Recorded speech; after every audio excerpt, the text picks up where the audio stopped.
som v Lamači na Karpaty Run a prihlásený na 50 km. Normálne sa klepem od stresu, že čo som to spravil. Tak som veľmi zvedavý, ako to dopadne. Časový limit je 7 hodín. Tak by som to nejako mohol stihnúť a neumrieť pri tom a neublížiť si. Je dosť kosa, asi 5 stupňov, ale o to sa bude lepšie behať. Budem sa hlásiť priebežne. Čaute.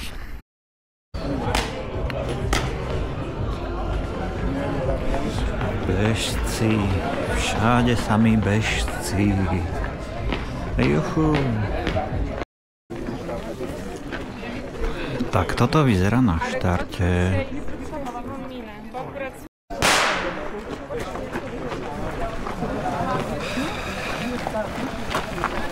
Ideme na to. Hodinka 10 za mnou.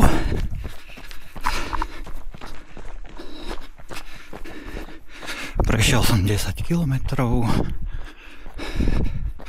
Za 10 kilometrov bolo dvakrát vidieť naozaj slnko. Je to tu také ponuré v tejto džungli. Ale zatiaľ vládzem. No a 1/5 je za mnou. 2 občerstvovačky boli. Prvú som vynechal, tá bola strašne blízko. Na druhej jonťák a kúsok čokoládky. Asi k tomu nemám viac čo povedať. Prvé kilometre boli ťažké. Som si hovoril, prečo som tu.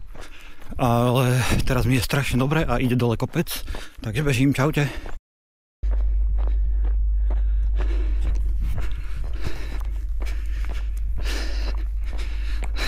Konečne slnko.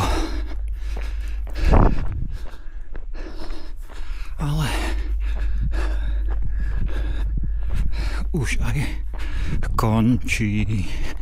Som asi posledný, ale to vôbec nevadí. Za chvíľku občerstvovačka. Keď na ne budem rýchly, možno niekoho obehnem.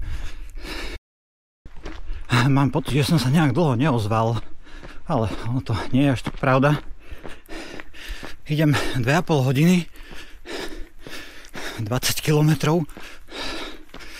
No akože 2/5 za mnou. A je to makačka.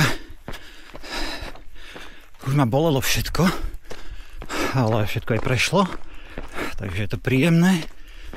Teraz tu mám taký výšlapík, ktorý nedokážem bežať, tak som si povedal, že spravím aspoň videjko. No, občerstvovačky, tam som zabudol vyťahnuť kameru, ale tak sú tam poháriky s jonťakmi, s vodou, s kofolou. Nejaké jablčka. Teraz som chcel si dať banán, ale už mi ich všetky zožrali. A dlho som za mnou nikoho nevidel, tak je dosť možné, že som posledný. Aj keď mám pocit, že na jednej občerstvovačke som obehol asi 3 ľudí, tak možno sa šuchtajú viac ako ja. No a keď si predstavím, že ešte 30 kilometrov, je to dosť zábavné. Ono sú to vlastne 2 kolečka. Jedno má 30 km, druhé 20. Tak vlastne odbehnem to 30. A asi tam silne zhodnotím, že čo ďalej. Hlavne podľa času. Ak mi ostanú 3 hodiny, tak pôjdem, ak menej, tak asi nie. Lebo celkový limit je 7 hodín, tak aby som to aj nejako stihol.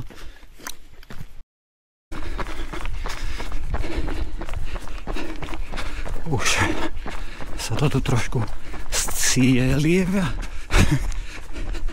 Asi 5 km do cieľa. Už sú tu ľudia aj z 15 km behu a neviem ešte z akého. Tak už nie som sám a opustený. Je to tu miestami dosť husté, ale je to super vidieť, že netrpím sám. Od nedávneho vycikania bolí noha práva, už je to pár kilometrov. A tým, že chodím ako kripel, ma bolí tá noha, tak ma z toho začal boleť ľavý členok. A akurát sa pred chvíľkou vedľa mňa vysypala babenka. Asi teraz ide za mnou, ale je v pohode. Tak už som bol v cieli, mám cieľovú fotku, už mi chceli medailu dávať na krk. A že ne, ja ešte len začínam. Tak si tu šlapem najbrutálnejším strmakom z celej cesty, najdlhším. A začína teraz moje 20-kilometrové kolečko, na ktoré mám akože dosť času. Takže pokiaľ sa nič nestane, tak to asi zvládnem.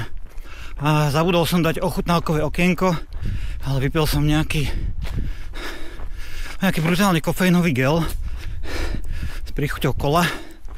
Vôbec to nebolo zlé, bolo také fresh a bol taký pomerne riedky, tak sa to dobre pilo. Tak hádam, mi to za pár minút šupne energiu a o 2 hodky som v cieli.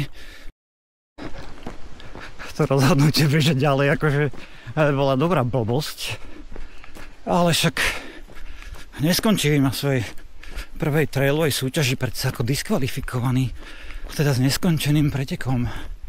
Ale čo je halus? Štartoval som posledný do tohto druhého okruhu, ale už som predposledný. Ježiš, čo je toto zase kopec dole Boha Krista? To bude boleť. Bola to taká krásna rovinka. Som si povedal, že dobre, skúsim bežať. Že aspoň kilometr by som mal vydržať. Tak bežím úplne nekonečne dlho. Ale už proste bolesť bola silná. Takže dobre. Tak už nebežím ďalej, pozriem na hodinky, že 200 metrov. Ja, že to nie je možné. A občas sa mi tak stane, lebo oni tu akože vysia fáborky. A tým, že ja som trošku slepý do diaľky, tak mám občas takú halucináciu, či som sa nestratil. A teraz mám dosť halucináciu, lebo nevidím. Dúfam, že idem správne. Lebo raz som sa kulínček vracal. No, čo vám ešte poviem, ešte 15 kilometrov utrpenia, ale čas je stále v pohode, mám to viac ako 2 hodiny, takže by som to mal dobojovať do úspešného koncu. Chalanisko, ktorého som stretol nedávno, je niekde v tesnom závese za mnou, on beží dole kopcom, ja zase väčšinou po rovinke sa snažím aspoň 200 metrov. No a skúsenosť akože obrovská. Konečne slniečko zase sa tak dodáva energiu. Ja nemôžem robiť častejšie videá, lebo môj slovník je na tom aktuálne horšie ako najposlednejší dláždic z nejakej dediny. Tak vždy sa musím tak trošku ukludniť, aby som vám mohol niečo porozprávať. A všimol som si, nemám jediný komentár pod videom. Aspoň mi tam vynadajte alebo niečo. Nech mám lepší pocit. Nechce sa mi robiť ďalšie účty a písať si sám komentáre. To je také trapné. Dobre, rovinka, ktorá mi tu bude štekliť nohy.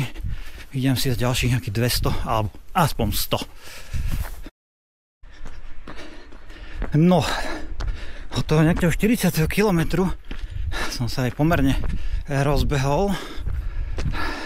Každé jedno zastavenie je strašné utrpenie.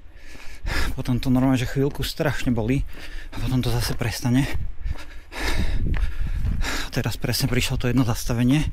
Som sa vyhýbal cyklistovi, lebo som slušne vychovaný. A asi kilometr dozadu zastavila ma teta, že či neviem, ktorá cesta je do Marianky. Tak som zakričal, že neviem, bežal som ďalej a potom mi to nedalo. Tak som vyťahol telefón a pozrel som jej cestu. Ježiši, ale neviem chodiť. A časový limit sa neúprosne blíži.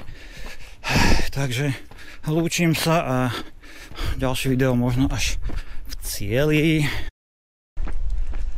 Posledný kúsok hore a potom dole a predo mnou bude cieľ. Normálne som to dokázal. Asi ešte ma môže zraziť auto hocičo. Tak tento kúsoček víťazný, úplne sa na neho teším. Bože,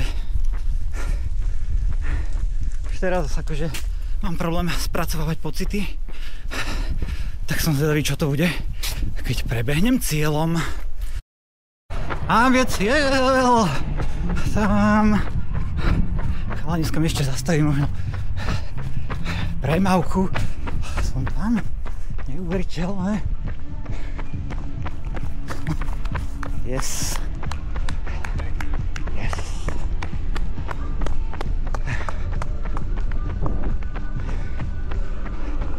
Už som tam. Cieľ.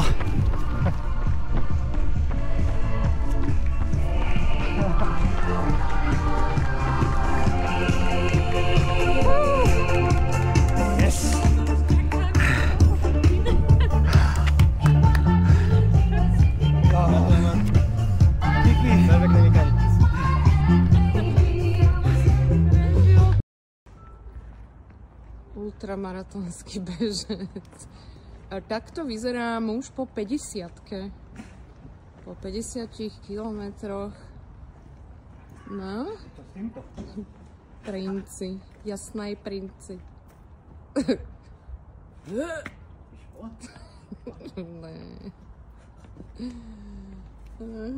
Keď vidíš dole schody, tebe časem. Dole schodami by si neprešiel. Vôbec. No.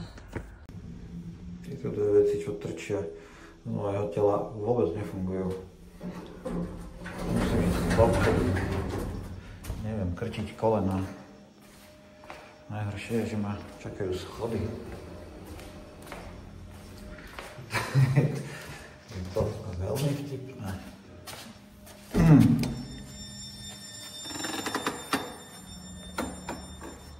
Absolútne neviem, čo mám robiť. Skúsme to takto. A do druhej strany to nejde. No tak sa cítim.